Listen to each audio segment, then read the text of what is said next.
Alors, mesdames, messieurs, chers amis, frères et sœurs dans le Seigneur, c'est avec un grand plaisir que je vous parle aujourd'hui. Est-ce que vous aimez le Seigneur Jésus? La jeune fille de 5 ans a demandé cette question alors elle revenait de l'école du dimanche. Elle a arrêté le directeur de la prison sur sa bicyclette. Elle lui a dit, vous ne pouvez pas aller au ciel si vous n'aimez pas le Seigneur Jésus. Alors l'homme confus a appelé la mère de la jeune fille et pour lui dire de peut-être que sa fille soit enlevée de l'école du dimanche parce que avant qu'elle devienne folle. Alors la mère était surprise, mais elle a continué à envoyer sa fille à l'école du dimanche. Ma propre mère m'a raconté cette histoire de mon enfance. Nous vivions près d'une prison. Mon père y travaillait. Je ne me rappelle pas du harcèlement que moi je vivais, mais je me rappelle de moments très opprimants dans un environnement près de la prison, avec le concept de péché, le jugement et la grâce du sacrifice de Jésus-Christ. Pour moi, c'était très concret quand j'étais jeune. Et comme jeune fille, j'ai compris que j'avais le même potentiel du mal que les prisonniers. Alors, et moi aussi, si ce n'était pas la grâce de Dieu, je pourrais aller en prison. Alors, j'ai prié avec joie que le Seigneur me pardonne mes péchés lorsque j'étais jeune. Il a entendu ma prière et il a été fidèle pendant toutes ces décennies. J'aimerais vous donner un petit peu une introduction, une présentation de ma vie. J'ai vécu mon enfance pendant la guerre froide dans un village à 5 milles de l'Union soviétique en Finlande. Alors, c'était tellement difficile la relation entre les deux pays que j'avais jamais rencontré dans mon enfance quelqu'un de l'Union soviétique. Et je me rappelle, j'allais pêcher avec mon père dans un lac qui était juste à côté de l'Union soviétique. Et ensuite, j'ai étudié la médecine à l'Université d'Helsinki. J'ai travaillé comme médecin jusqu'en 1995, alors que j'ai été élu au Parlement finlandais. Pendant mes études universitaires, je conduisais le travail missionnaire et tous les jeudis soirs, nous allions de porte en porte aux étudiants pour leur parler du Seigneur Jésus. Et comme médecin, les questions éthiques sont venues à la surface, tout ce qui touche l'avortement. Alors, ça a amené un intérêt pour la politique, de défendre les droits d'un enfant qui n'est pas encore né. Ça m'a touché beaucoup comme médecin. Alors, c'est la raison pour laquelle je me suis lancé en politique. Je faisais partie pendant 28 ans du Parlement finlandais.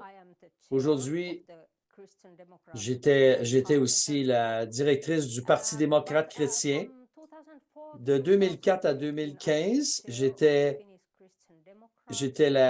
la présidente du Parti chrétien et pendant 4 ans aussi, j'ai été ministre de l'Intérieur en Finlande. Et j'étais responsable également pour les affaires qui touchent les églises.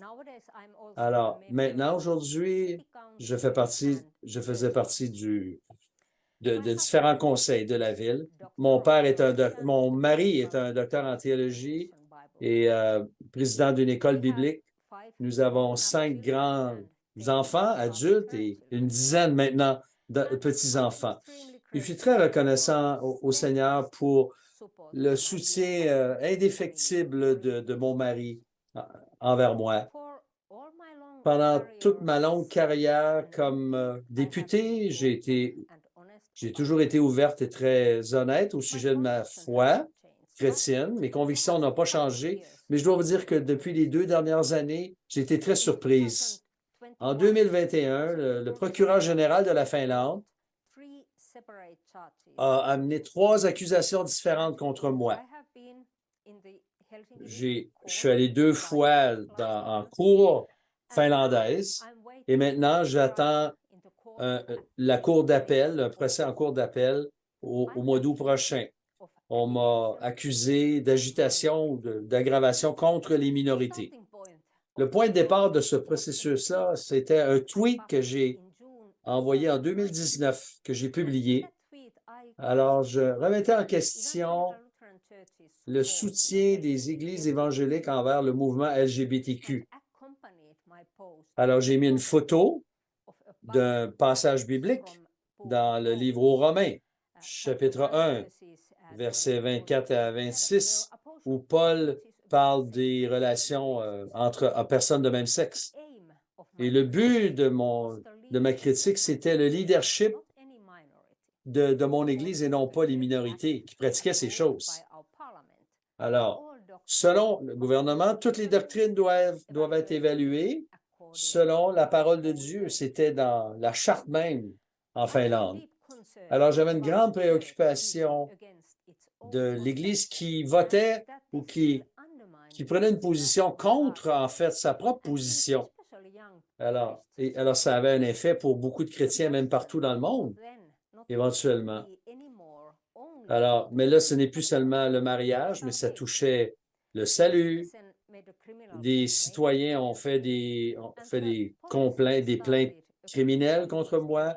Il y a une enquête qui a été lancée et l'enquête, lorsqu'elle est devenue publique, il y a eu encore plus de plaintes criminelles à mon égard. La deuxième accusation, c'était concernant un pamphlet que j'avais écrit au sujet de l'homme et la femme qui ont été créés, hommes et femelles, et au sujet des relations homosexuelles, alors qui touchait encore le concept de l'humanité. Alors, j'avais pris une position par rapport à l'homosexualité et le mariage. Et un évêque, Bishola, a été poursuivi parce qu'il a publié ce pamphlet.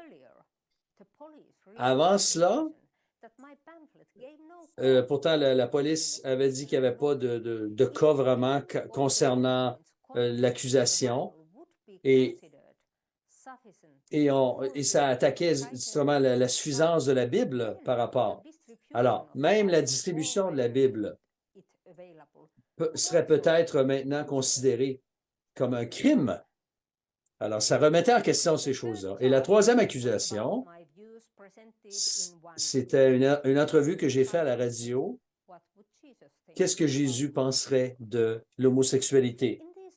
Dans ces deux dernières accusations, le procureur a amené des réflexions par rapport aux accusations. Alors, pendant 1 an et demi qui précédait ça, j'ai eu à vivre beaucoup d'interrogations, des enquêtes, même une séance d'interrogatoire qui a duré 13 heures. Et il y a même quelques années, et pourtant j'étais responsable de la police en Finlande.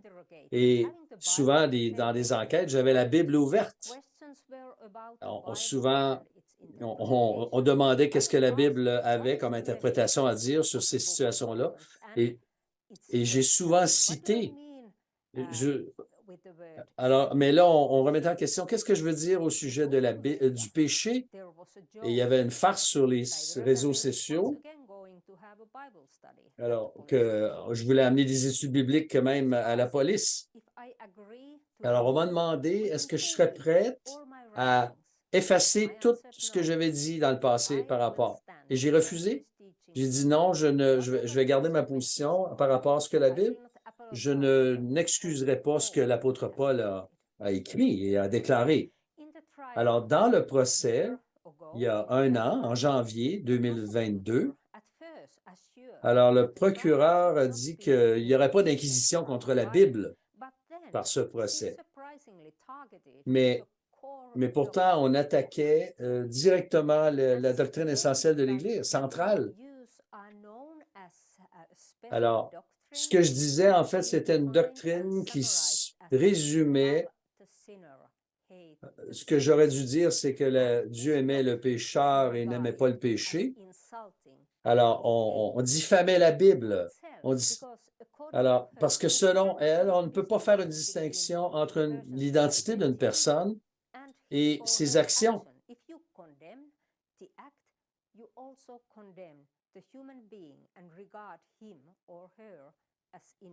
Alors, cet énoncé va directement à l'encontre de la vision biblique au sujet de l'humanité de l'homme. Alors, le procureur a voulu essayer de détruire le message central de l'Écriture. Dieu a créé chaque être humain à son image. Chacun a une valeur égale devant Dieu, mais il est un pécheur. Et on sait que le péché est un concept psychologique qui démontre que Dieu est celui qui définit ce qu'est le péché. Dieu a tellement aimé le monde qu'il a donné son Fils unique pour mourir sur la croix, pour souffrir la punition qui nous appartient à cause de nos péchés. Alors, en cours, j'ai fait appel à la Constitution de la Finlande, même des conventions internationales concernant la liberté de foi, de religion, de parole. Alors, on m'accuse, les accusations qui sont contre moi, ça ne redéfinit pas ou ça n'attaque pas la vue classique de la Bible ou même on ne change pas ce que les luthériens enseignent en Finlande. Mais finalement, on m'a acquitté de ces 3 accusations. Alors, c'était unanime. Et dans les règlements qui ont été énoncés, on a mentionné il y a des choses qu'en fait, on a dit qu'on a mis dans ma bouche. Il y a des énoncés que je n'ai jamais prononcés dans les textes de l'accusation. Alors, ce processus en cours et les décisions, alors, touchent directement la liberté de parole et de religion. La Cour a dû, pour la première fois, prendre position. Est-ce que c'est légal ou non de citer la Bible et d'être en accord avec la Bible? Alors, la Cour d'appel d'Helsinki a accordé le procureur la permission de procéder dans ces procès qu'on appelle bibliques en Finlande. Alors, pour moi, la victoire qu'on a acquise devait être suffisante, mais parce qu'on a été acquitté dans les cours supérieures, ça a changé la donne.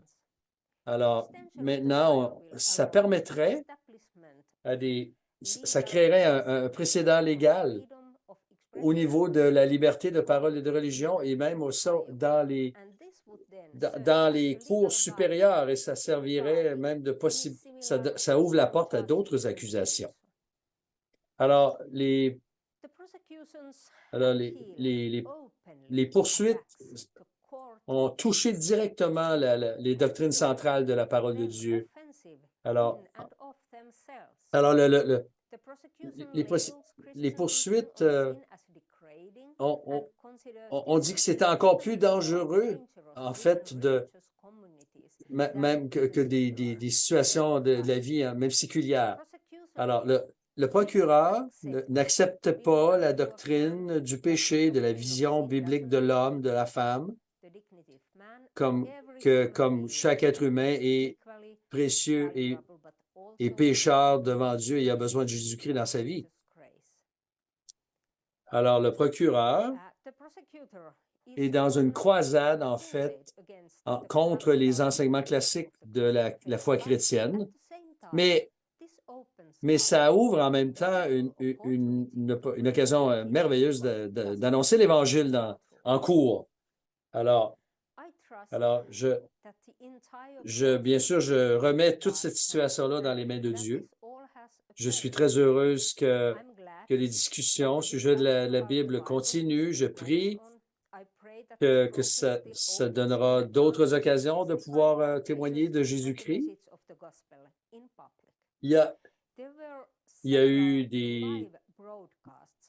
des conférences de presse, il y a eu même des choses en direct, en cours à ce sujet, et ça a amené des discussions sur la Bible. Alors, je suis très heureuse. J'ai reçu des milliers de messages en Finlande et même d'ailleurs. Des gens m'ont dit, et ça les a amenés à faire confiance à la parole de Dieu encore plus. Et, et, ça- et ça- il y a même des gens qui ont trouvé le Seigneur par cette situation-là. Alors, pour ma part, moi, je suis prête à défendre l'expression, la liberté d'expression de parole, même dans les cours, même s'il faut, même si la Cour européenne des droits humains. Chers amis, alors, il y a un intérêt international par rapport à cette cause et ça amène.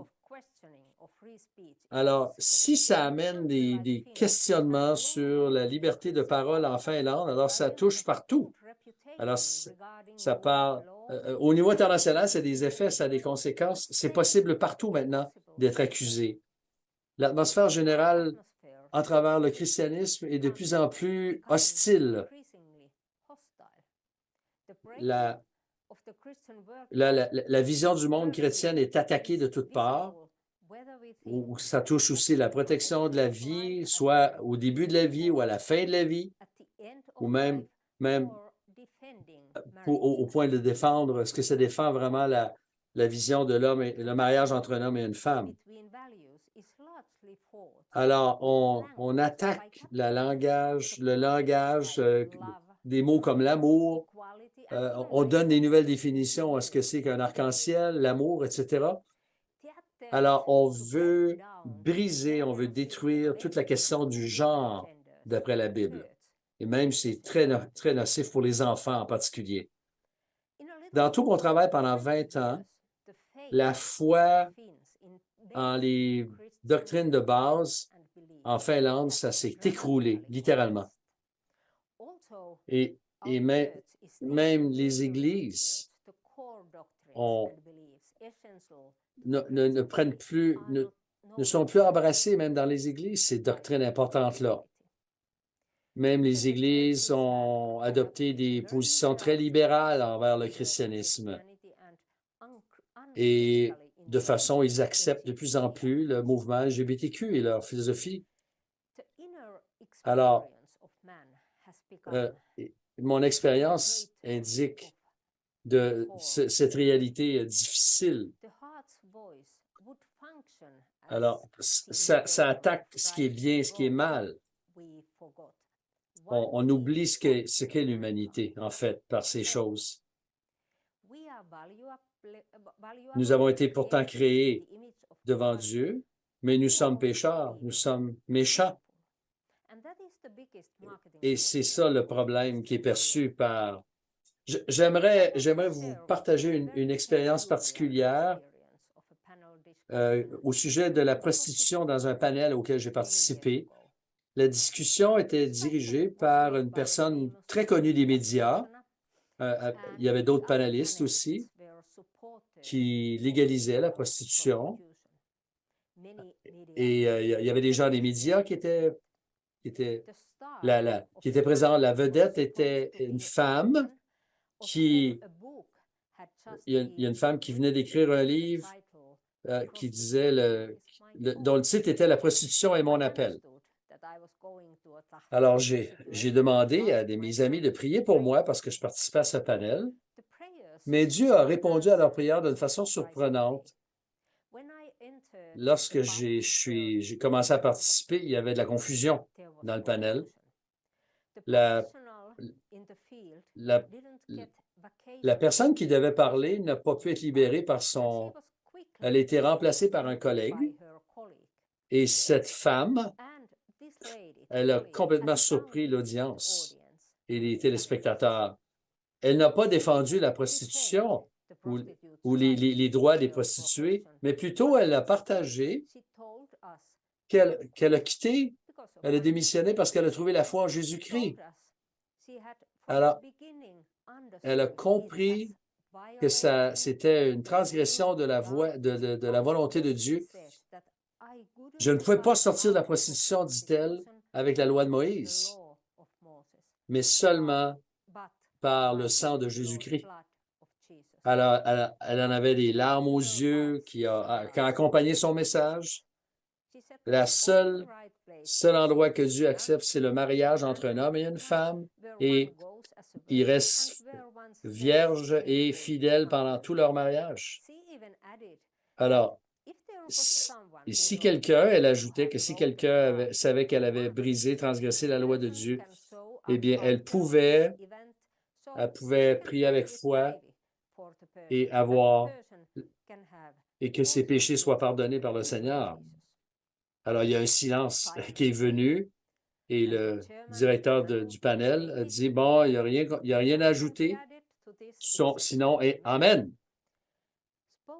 Alors, cette femme a mentionné en fait que l'éthique du mariage était beaucoup plus convaincante, des milliers de fois plus convaincante que ce que ça pouvait sortir de ma propre bouche.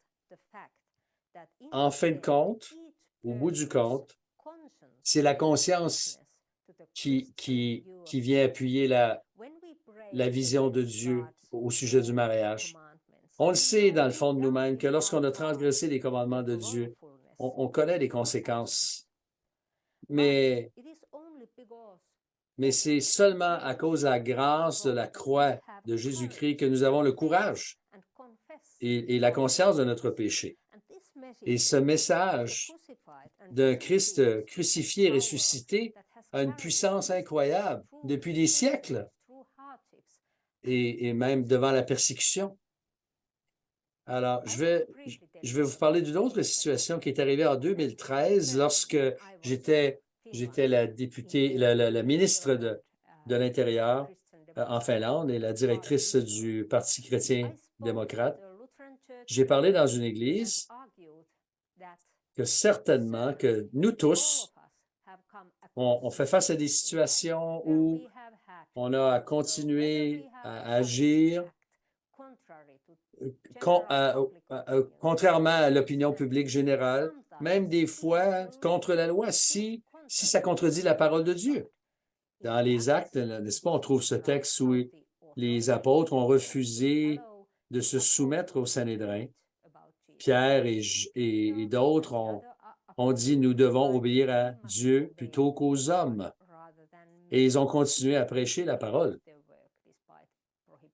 Alors, c'est ce que j'ai énoncé dans cette église, mais après cela, il y a eu 40 plaintes qui ont été faites à l'ombudsman du Parlement et même le ministre de la Justice. Le parlementaire, l'ombudsman, a mentionné que ça ne méritait pas une enquête, mais ça soulevait dans un pays démocratique la question qu'on doit avoir la possibilité, la liberté de parler de sujets controversés. Sinon, ben, on va tomber dans un système totalitaire. Alors, cette idée dans une culture de défendre notre foi, défendre nos croyances, même dans les réseaux sociaux ou dans les cercles. Alors, c'est une menace à toute société qui se réclame être libre et tolérante. Alors, toutes ces poursuites, tout ce qui est ressorti de tout ça, dans le fond, ce sont des tentatives de restreindre notre liberté de parole. Alors ça, c'est seulement en Finlande dont je vous parle. Maintenant, de nos jours, c'est incorrect politiquement de dire absolument rien de parler des gens. Si quelqu'un on m'avait demandé, quand j'ai commencé ma carrière, alors, si on m'avait demandé combien de genres, ben, à l'époque, on aurait considéré la question comme stupide. Maintenant, aujourd'hui, toutes ces interrogations, ces poursuites, sont en train de restreindre la liberté de religion et de parole. Alors, ça crée une autocensure continuelle. Alors, les chrétiens, maintenant, ont peur d'être étiquetés comme chrétiens parce que ça pourrait influencer et nuire à leur carrière et leur témoignage. Maintenant, si nous utilisons nos droits de parler librement, alors cet espace de liberté de parole va devenir de plus en plus restreint. Et pourtant, on doit parler. On doit mentionner ces textes des Écritures qui mettent au défi ces situations. Alors, j'espère que les chrétiens n'auront pas peur de prendre position, de parler dans des moments difficiles comme nous vivons, et que ça va créer un précédent au sujet des chrétiens et de leur droit d'exprimer leur foi dans la voie publique. Dans l'Épître aux Romains, Paul nous exhorte: ne vous conformez pas au monde présent, mais soyez transformés par le renouvellement de l'intelligence, afin que vous discerniez ce qui est bon, agréable et parfait de la volonté de Dieu. On doit examiner en toute période, en tout temps, qu'est-ce que la parole de Dieu nous enseigne. Trop souvent, on va avec la mode, on va avec les courants, mais pourtant, l'Église a toujours eu à faire face à marcher à contre-courant de la culture ambiante et actuelle. Alors, le procureur est venu, je reviens à ma situation, le procureur est venu, on m'a dit, bien, Mme Razanen, elle peut croire des choses dans son esprit, mais elle ne peut pas les exprimer ouvertement en public. Alors, j'ai rencontré le même genre de limite lorsque j'ai rencontré un ministre des choses, des affaires qui avait en Chine. Je l'ai rencontré lorsque j'étais ministre. Et il est venu en Finlande, il dit, en Chine, vous pouvez croire dans votre propre esprit ce que vous croyez, ce que vous voulez, mais il faut restreindre l'expression de votre foi si ça augmente des tensions dans la société. Et en public, le procureur a énoncé que Mme Rassanen était convaincue. Même si elle était accusée ou condamnée, ça ne veut pas dire que la Bible elle doit être enlevée des bibliothèques, même le Coran ou le livre Mein Kampf déclare, mais on peut discuter des textes historiques, mais ce qui est essentiel, c'est... Et ça ne veut pas dire qu'on doit être d'accord, mais pourtant, nous, comme chrétiens, c'est absolument... On y croit et on accepte Donc, ce genre d'éthique qui est mentionné, il pourrait conduire... les accusations pourraient conduire à 2 ans de prison. Alors, ça fait même partie dans la même catégorie que des crimes contre l'humanité. Mais pourtant, moi, ce qui me préoccupe beaucoup, c'est toute la question de la censure. On va bannir des pamphlets et cette sentence amènerait toutes sortes le bannissement de toutes sortes de publications qui prennent position pour la Bible. Paul a averti les Thessaloniciens de temps difficiles qui s'en venaient. Et Paul leur dit, alors il leur dit, ainsi donc, frères, dans 2 Thessaloniciens 2,15, demeurez fermes et retenez les instructions que nous avons transmises, soit de vive voix, soit par lettre. Nos temps nous mettent au défi de nous engager envers la parole de Dieu. Notre foi avec les convictions bibliques n'est plus qu'une opinion personnelle ou suffisante. Les chrétiens de l'Église primitive n'ont pas renoncé à leur foi, même dans l'histoire de l'Église, devant les défis du monde moderne. Et je me sens privilégié d'avoir cet appel, cet honneur de défendre le fondement même, les droits fondamentaux et des valeurs bibliques éternelles. Alors, je veux vous encourager tous à utiliser vos droits fondamentaux, d'être ouverts au sujet de votre foi. Je veux exprimer ma gratitude profonde à tout le soutien que j'ai reçu, même de plusieurs au Canada qui m'ont soutenu dans ce combat.